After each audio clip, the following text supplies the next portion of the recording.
Today I'm working on a 2004 Honda Accord EX. No matter what AC setting you choose, the blower motor inside will not come on.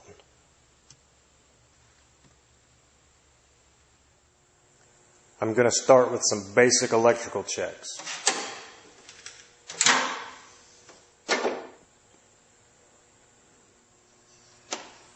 I've just got a standard test light connected to battery ground. I'm going to hook it to positive, make sure it works.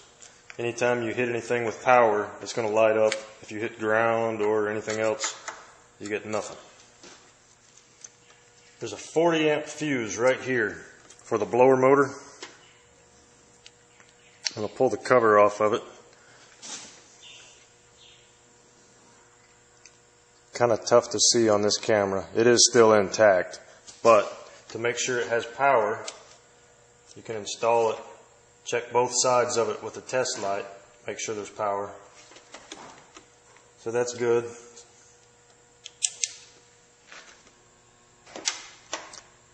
Now I have my power probe connected. Anytime you hit power, you get that sound, a voltage reading, and a plus sign lit up. When you hit ground, you get a different sound, a minus sign.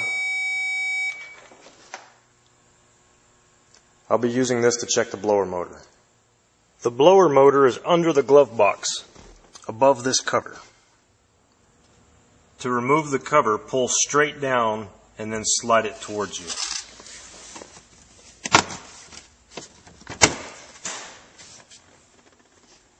Okay, the blower motor is right here. These two wires are the power and ground supply to it. Squeeze the connector. Pull straight down to disconnect it. When I check with the power probe, I have power on the white wire with a blue tracer, and I've got nothing on the blue wire with a black tracer. The white and blue wire gets power directly from the fuse. The blue and black wire gets a ground signal from the blower motor transistor.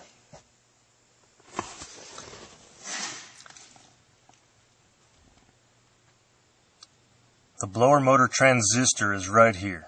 There's two screws that hold it in.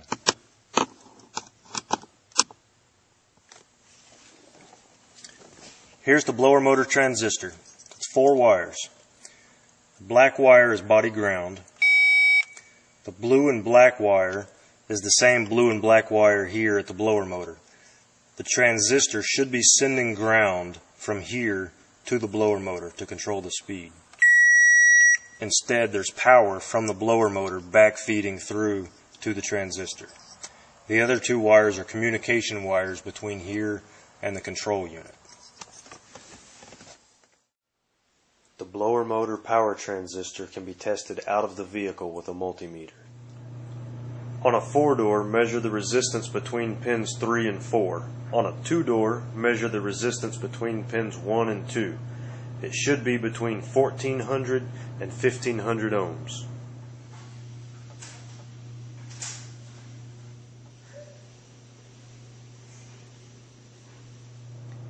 A reading of 0 ohms would indicate a failed part that was shorted internally. Infinite resistance would indicate an internal open circuit.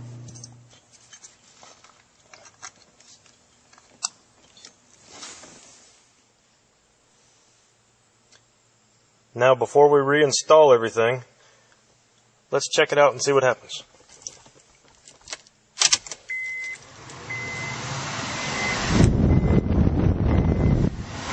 That feels good.